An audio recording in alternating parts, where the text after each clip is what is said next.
Hey guys, today I am doing a solo episode of Dating Rehab with Anna Morgenstern. I actually am going to talk about something a little bit outside of dating as I've been on my fertility journey. I've been posting a little bit about it with you guys so that way you can kind of learn as I'm learning. Because the last 6 months that I've been doing this since January, I have learned so much through trial and error, and I'm still learning. I'm still not even at the end of it, but I wanted to catch you guys up for where I am today and all the things that I've had to do so you guys can learn from my mistakes. Hard times that I thought I was doing everything right, but I wasn't told different complications with things. That's why I'm at 6 months and I still am not at the transfer yet.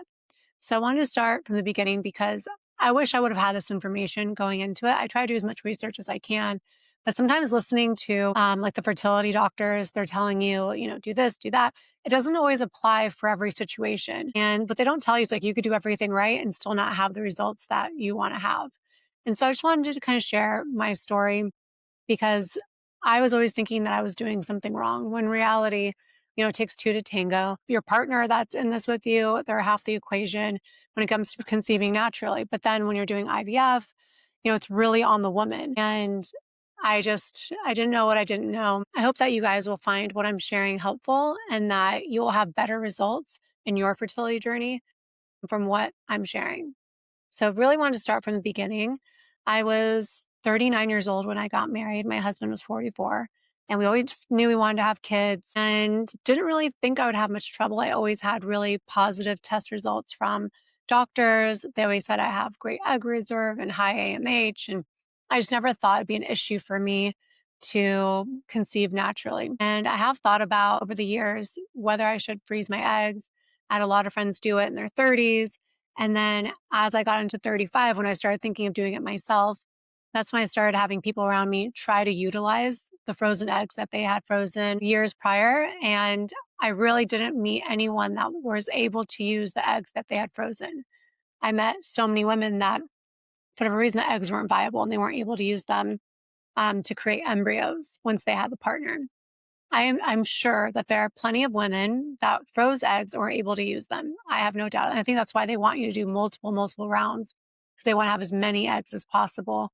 If even like one of them are viable, then it's better than nothing, right? But now that I'm looking on Instagram, I'm getting targeted all the fertility stuff. You'll see fertility doctors saying you should have frozen them in your 20s. And that's because that's when your egg quality is the best. Freezing in your 30s, it's still better than having nothing, I guess, because you can hopefully potentially use them later, but it's not really the insurance policy that we were told that it is. It's very expensive. You have to pay for the annual freezing fees, and there's no guarantee that these eggs will be viable. So just, I don't know, it seemed, I don't want to say a scam, but it didn't seem like it had enough science backing it that was really going to work in case I needed them later. And like I said, I'd never met a woman that used eggs that were frozen prior. And I'm sure you guys have, and that's great. But for me personally, I met many women that were not able to. Maybe if they froze the eggs in their 20s, it would have been different. But this is still kind of newish technology. Like I feel like keeps changing. More stuff is coming out. They're able to do more things, which is amazing. But for women like us, like millennials, I'm 40 now, science hasn't caught up quickly enough. So I didn't freeze my eggs because I didn't think I had to. I was always told I was so healthy. You just don't know. And then my husband, together, we were just not able to conceive naturally. That happens for some people. He had health issues when he was younger, and it just didn't happen for us. We tried since kind of the beginning we were together. So it was really like 2 years where we were not careful and nothing was happening. So after we got married, we decided to seek out fertility help. And, my husband and I were both entrepreneurs. We do not have the best insurance. I have Health First personally, and they don't really cover fertility stuff. They'll cover some medications, some exams, but the actual like IUIs or IVFs, they don't cover it.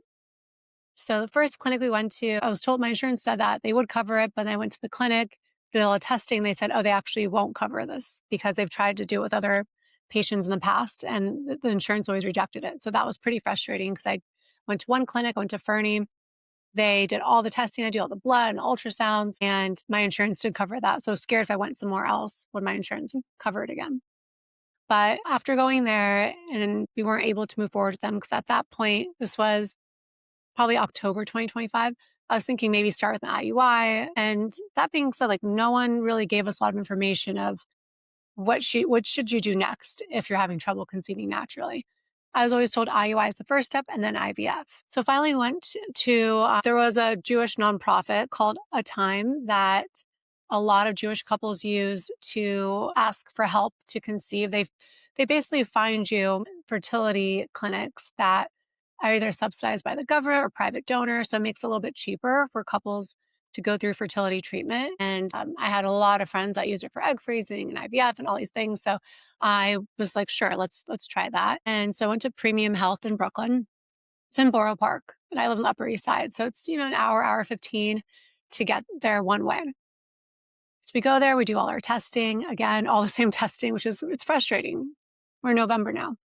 Do all the same testing. And this is the first time that any fertility doctor really told us that the way things are, it would be really hard to get pregnant naturally, like less than a 5% chance. Even though, like, yes, I could have good AMH and, everything could be good on my side. It just wasn't going to happen naturally based on the results that we got from my partner's side and with us together. It just wasn't going to happen. And we asked about IUI because everyone's saying, oh, you got to do IUI for the first step. And he said, based on the results that he saw, we were not good candidates for IUI. And if you don't know what that is, it's basically taking the sperm, they wash it, they select the best quality, and they wait for your ovulation, and they literally turkey baster it inside of you at the exact moment for conception. And that does work well for some couples if, sperm quality is really great, woman's really fertile, and they're just for some reason having a timing issue or something's off there. Although they do still have pretty low success rates. I think they told us it's usually like 20%, something like low, where we're kind of like, okay. But in our case, it would have been like less than 5% chance of success. Or you might even said less than 1%. So that was good to know. We also, learned along the way, it takes 20 million healthy sperm cells in order to get pregnant naturally. So if you're a man, you should really get your sperm tested because if you have less than that, you will most likely need some kind of fertility help in the future. And I know like a lot of the fertility stuff is put on women. I talk to so many men that say, I don't want to date over 35 because they were not need help with fertility, but it could be on the male side too. So I really recommend all men just get your sperm tested so you know your baseline and you can improve your results, which is the crazy part with diet, lifestyle, all that kind of stuff. So based on that, we decided come January, we're just going to move forward with IVF. I was really hesitant to do IVF because the thought of pumping my body with hormones, it just sounded really intense. And I didn't know, I really didn't know what to expect. Women that go through it, they just are so happy to have the baby or they're so down and disappointed that it didn't work for them. It's hard to really gauge okay, what's the day-to-day like? And even now looking back at January, February, it feels so long ago. It's June now, but I do remember how tough it was on me because the very first thing you do with IVF is egg retrieval. So with the egg retrieval, if you've never done it, and if you have done it, I have so much more compassion for you because it is hard to function while you're injecting yourself every single day, 2 or 3 shots, 4 at the end. It's a lot. And the estrogen that I was taking, it made me feel like I gained 20 pounds. I was just kind of all over the place. It was emotional. I called my best friend when I was done with the egg retrieval and apologized to him because I knew that I was being a little testy with him. Because your emotions are all over the place. It's your hormones. With the egg retrieval process, I only did injections for, I want to say 6 or 7 days. It wasn't that long. A lot of women I spoke to said it was 10 days. Some said 2 weeks. Some said longer. But for me, as they were monitoring me, they saw the follicle growth and I was responding really well to the drugs. And so because of that, I only had to do it for 6 days, I think. So what does it entail? It's a lot of monitoring. You go into the clinic. And remember, I was going to Brooklyn. And this was in February during the coldest Arctic freeze that we've had in a long time. I was just schlepping back and forth. But you do your blood draw. They look at your hormones through your blood, do an ultrasound to look at your uterus, to look at your ovaries, to see how many follicles you're creating. And when have enough follicles and they feel like, okay, we're ready to the retrieval, they have to get to a certain size. Then you get the trigger shot. That's when you ovulate. That's when your body's gonna be like ready to release the eggs. And then you go in for the procedure. And I really didn't realize you're under anesthesia. Like it is a real procedure. You go under, they go in, they take the eggs out, however they do it. And then you wake up and it's like, okay, it's done. Some people just said they were fine that day, next day, go back to work. For me, I definitely needed a day like that. The day I did the procedure, I was home. I definitely felt some cramping. I used a red light therapy, like just the mask on my face. I used it on my tummy. And I did the heated pad on my stomach too, just to kind of help tea. And then the next day, I felt better. And I wanted to share my egg retrieval results because I did a lot of things to prep for this and no one really talked to us. I picked up a couple of things from this friend, a couple of things from this Instagram post, a couple of things from the doctors and my acupuncturist I started going to. And I really think because I did all these things, I had better results than expected.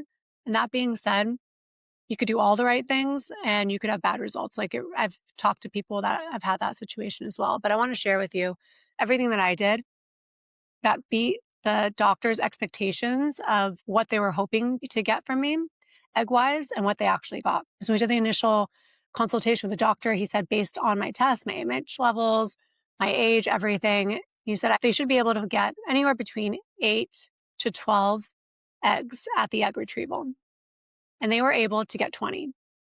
And I mean, the doctor was really blown away. He was so impressed by the results. But really, I think it was me because I was working really hard to get my body ready to have the best retrieval possible because I did not want to go through it twice because I know many women that do it multiple times. So I just want to do everything I could to have a good result. And it was a lot of sacrifice, doing a lot of things. So I wanted to share that with you. So really, I mean, the best thing you could do is cutting out alcohol. And I had a friend, she was saying that her doctor said, oh, you can still drink during the retrieval, just have one glass a week or something like that. But it's really not worth it. Because when you think about what does alcohol do? Like it's inflammation, it's poison in your body, it's killing all the good microbiome that you have in your gut, all the bacteria. It doesn't do anything good for you. It's nothing positive. If you can just cut it out completely, that's what I would do. And that's what I did. It says it takes 90 days to make healthy eggs. So if you can do it 3 months out, that would be the best thing you can do. I did it probably like 2 months out, maybe a little bit more, but 3 months out would be ideal. If you've never read It Starts with the Egg, that's a really good book to read. And it talks about how it's a 90-day process of getting ready to be dropped during ovulation. So cutting out alcohol, 30 days would be ideal, but ASAP.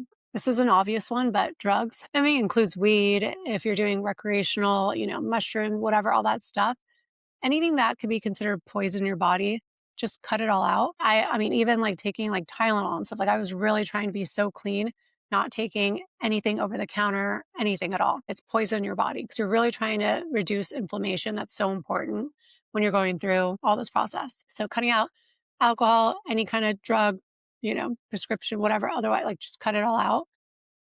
Then I started going to acupuncture. I started going like 6 weeks out because I really wanted to be as like little stressed as possible as I could be, just be so calm. And the acupuncturist, he gave me so many good tips because he specifically has worked with a lot of women in fertility, and you want to go to acupuncturist that has expertise in this field. I went to UN Acupuncture. It's 35 East 35th. Dr. Shan, he's amazing. If you start going like about like at least 6 weeks out, then he kept talking about like how you're like charging your body. Listen, I am a little woo-woo, but I do think like it did help me relax. And then he was giving me like practical tips of what I should be doing to help my body de-stress and to have better results in the egg retrieval. So one thing he said for me to do is every night before bed, because remember, this is the winter, it's February, it's freezing, to do a hot foot bath with like Epsom salts. It relaxes you so you get better sleep at night. Overall, helps the body and different organs. And he said it will help blood flow, which is very important for the egg retrieval process too. So I did hot foot baths every night with Epsom salts. Honestly, my husband loved it too. He got really into it. Eating so clean. I mean, you should already be eating organic and clean and nothing processed. Like if it comes in a bag, especially a plastic bag, you shouldn't be eating it. And that's still something that I'm working towards. It's really difficult and I've gotten better. Like now, if I want bread, I'll bake my own. If I want pasta sauce, I'll make my own. I've gotten really deep down this, but what you eat is so important. And, pesticides, all that stuff, it's just not worth it. So organic only is baseline. Like I've been doing farm to people boxes. I'm supposed to be getting one any minute today. And basically, they have different farms in New York. They're all organic. They get sent to you. It's different options of fruits and vegetables. And they have meat and poultry and fish and stuff that you can order as well. And it's great quality. And that's really inspired me to cook more and to get more creative in the kitchen. So I've been eating like super, super, super clean. And that was a big part of my egg retrieval process, eating clean and then doing red light therapy just on my lower abdomen. I did it every night for 20 minutes. And again, it's like just to reduce inflammation. And that also felt really good when I was doing, the shots, but just wanted to create like a really warm, loving environment. And I mean, again, like I said, I'm a little boo boo, but every night before bed, I literally prayed. I mean, I believe in God, so I pray to God. You can pray to the universe, higher power, whatever it is, put energy out there that I really wanted this to go well. I was ready to be a mother. You have to change your lifestyle. If you're still partying all the time and living like a single person and you're not showing the universe that you want this for yourself, then I do think that changes the results. Like I think you need to put it out there that you're willing to sacrifice. You're ready for this next step in life. And I was just praying, putting energy out there that I'm ready for this. I really want this. I think all those things combined, I had better results in my egg retrieval. Living a plastic free life was really important. If you guys haven't seen the documentary that was on Netflix all about detoxing from plastics, I mean, it's a huge cause of infertility in people. So like even like my toothbrush, I changed toothbrushes. I use Surrey now, which is plastic free. Dish brushes, plastic free now. Only glass Tupperware, not using like cling wrap or plastic bags. If your food is in plastic, you could be getting microplastics from it.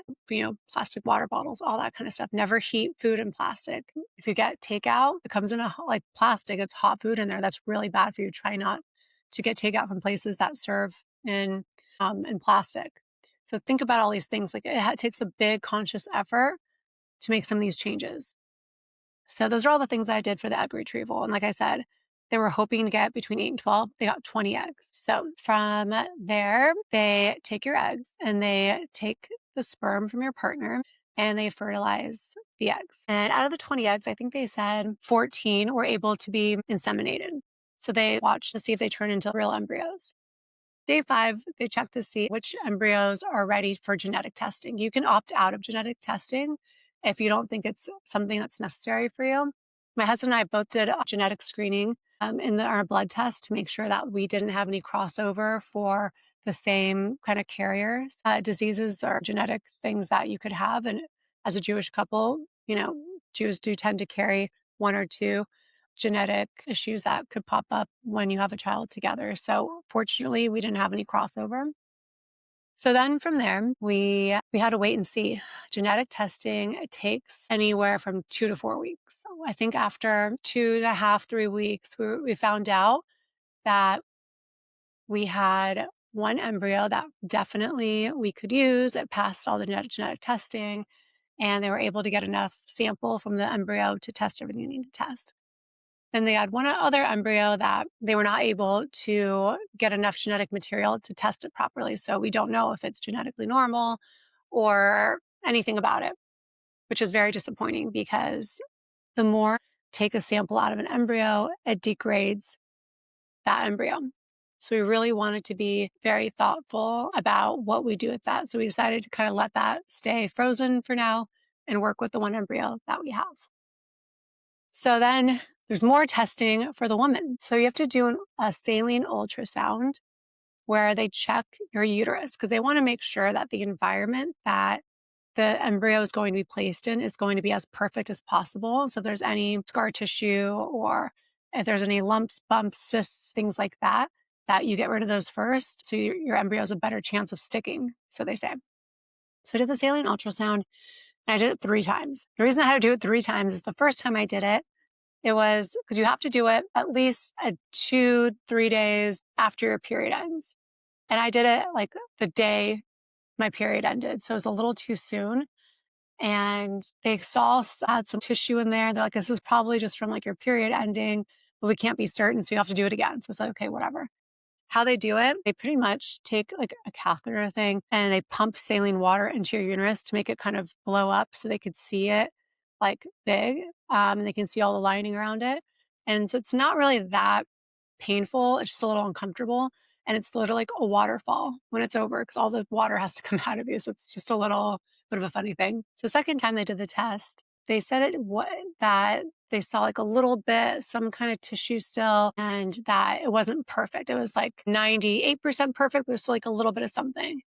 And so they recommended I do a hysteroscopy, which is basically them taking a camera to look inside your uterus to really know for certain that there's nothing in there that could be damaging to the embryo. I didn't really want to do that procedure because remember, I have to pay this out of pocket because my insurance is not going to cover it. But it sounded like something I didn't really need. But again, I didn't really know. We decided to do another saline ultrasound. And again, it comes back like almost perfect, but just a tiny bit in one little area. There could be a little bit of something. And they're like, could be a polyp, it could be nothing. We want you to do a hysteroscopy. And speaking to the doctor, he was saying, since we have this one embryo that we can for sure use, if we had like 6 embryos, like it doesn't matter. Like we would say like, all right, just do the transfer. But because we really have one to work with, they want to be extra certain. And they said women, usually over 40, they tend to do the hysteroscopy because they want to make sure that, it's the best environment possible. And my acupuncturist said, be careful because once they start poking around inside of you, like it could cause more problems. It could cause problems that weren't even there to begin with. So I was really nervous about doing it. So the third ultrasound again wasn't exactly perfect. So I kind of got guilted into doing the hysteroscopy. I didn't want to be selfish. Like, I don't want to do this test, but it's not what's going to be best for this embryo. So I decided to do it. And you can either do it at a doctor's office or you can do it at a hospital. I made the mistake. I did it at the doctor's office because they said, oh, it's going to be like a 2-month wait if you wait for the hospital. And so they kind of pressured me into doing it at the doctor's office. I did this with NYU. So I was like, okay. And they said, it's going to be uncomfortable. We'll give you laughing gas. So that way you can kind of distract yourself from the pain. And I hadn't done laughing gas since I was a child, like getting my teeth cleaned, like we all did when we were little. I was like, okay, this is going to be fine. They said it's like a 10, 15-minute procedure. It's not going to be crazy. So I said, okay. Although at the hospital, they will like actually sedate you. So you like don't remember, see anything. You don't feel anything. So it would have been better. So when I went to the doctor's office for the hysteroscopy, I started on the laughing gas and I really didn't like it. Like I did not feel good from it. I don't like feeling so high, like my head's going to blow off my neck. And I wasn't feeling it. So I was kind of not doing it enough. So then when they took this like huge metal thing, basically what they use when you get a pap smear. So to open you up and then they put the camera inside, and they're like digging around in there, taking photos. And then they said, take a biopsy to make sure there's no inflammation or anything going on in there that could be dangerous in the uterus. And that was freaking painful, let me tell you. Like between the laughing gas was awful and the procedure was awful. It was like traumatic. Like I'm still PTSD from that experience. Like if you do the hysteroscopy, definitely do it at a hospital. And I look over when it's done, it's like all these bloody tools and equipment. It was just awful. And when I got the results back, they're like, everything looks good. It's clean. But there was one thing, I think it was called like CD 138. There was one test that they forgot to do. And so I had asked them to make sure they asked the lab to really test for this. And it turned out it was called a rare positive, where out of 100 cells, only a few were positive with inflammation in my uterus. So most likely it was nothing. They said it could have been eating gluten that morning or having bad sleep, like a little like inflammation come from so many different things. But because we're doing this for fertility reasons, the doctors treat it like it's a real positive, even though it's not really a real positive. So I had to take antibiotics, doxycycline, for 2 weeks, which I really do not like being on antibiotics. It's not good for you. It's really bad for your microbiome. And yeah, and that again delayed us. Every month I felt like another delay. Because I had to go through the 2 weeks of the antibiotics before I had to wait for my next period and then, be ready for a transfer. And in that time frame, they kept putting me on and off birth control so they can control my period because everything revolves around your period. So to do the egg retrieval, it revolves around your period. To do the saline ultrasounds, revolves around your period. Everything revolves around your cycle.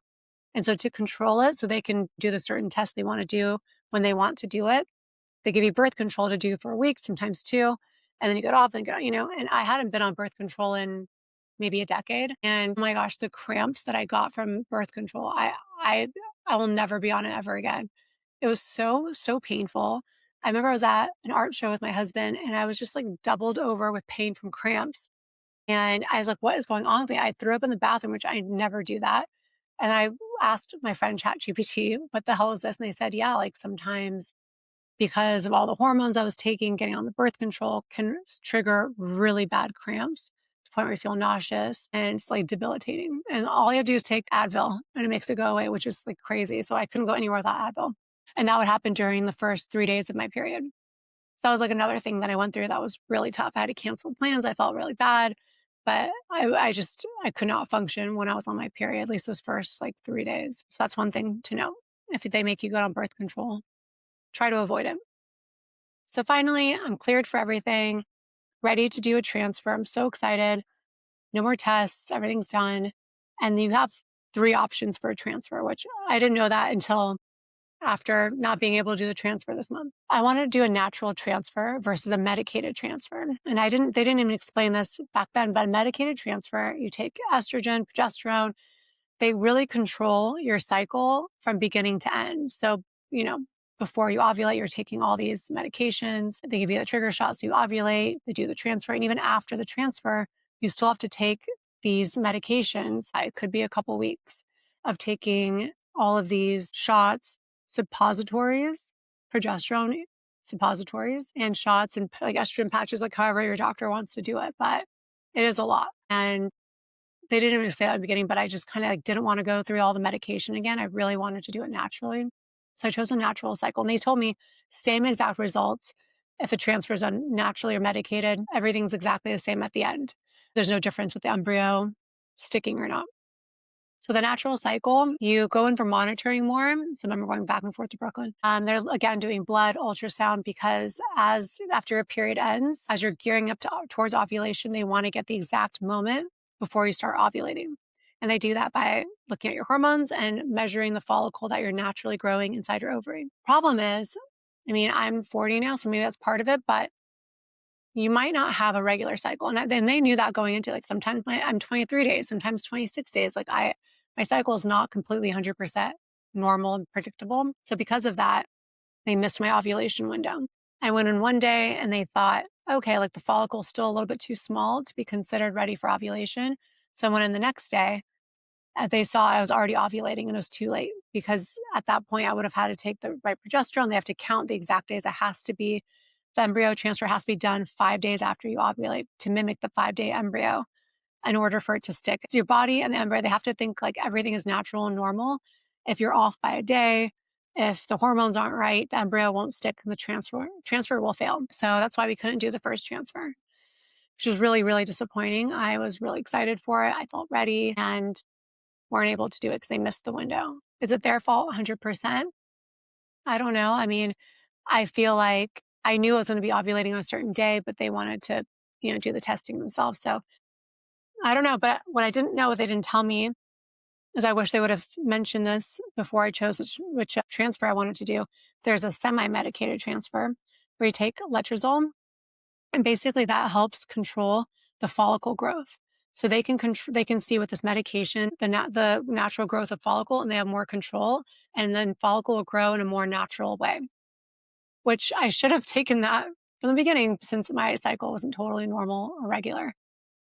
But anyway, that's my plan for the next transfer that we do. Like I said, I'm still not at the end of it. I just wanted to share with you everything that I've learned so far. Another thing, I want to talk about nutrition. I was reading 9 Months That Matter. I was listening to Jessie, I forget her last name, but she was on Dr. Mark Hyman's podcast talking about pregnancy, nutrition, and glucose and all that kind of stuff. And one thing that was noted was just quit caffeine. That caffeine can cause a miscarriage, which was really scary. So cutting out caffeine before you're doing the transfer, I think is going to be important, definitely during and after. Another thing she said is there's so many things that as when we're pregnant as women that we can control the development of the embryo into a baby, into what kind of human he's going to be. Things with like mental health issues, ADHD, if they're going to be more prone to be obese later in life or have more muscle mass is all about what we're eating during pregnancy. Like high protein is super important. Getting choline from eggs, liver from animals. I'm Russian, so I can eat chicken liver. I don't mind that. But there's a lot of different ways you can get choline, but eggs are a really easy one. Cutting down on sugar, glucose. And if you're going to have something that's sweet, do it with something that's like fat or, that has protein. So if you want some chocolate, eat it with Greek yogurt, things like that. The book has a lot of great recommendations and obviously no alcohol whatsoever during pregnancy. It's really not worth it. Even if you have a little bit of wine, even though like you might only feel like a little tiny buzz, the baby might get drunk inside your room and it's going to stay with the baby for a lot longer. So you just don't want to mess with that whatsoever. It's not worth it. But yeah, she has a lot of great recipes, a lot of good ideas from the book. Highly recommend that. I've just been reading that now. I hope all this has been helpful. I will keep you updated on how my progress goes. These are just things that I wish I would have known because looking back, I would have done some things differently, but it is what it is. If you have any personal, questions you want to ask me, feel free to reach out. I'm happy to share and hope you guys found this useful. Wish me luck.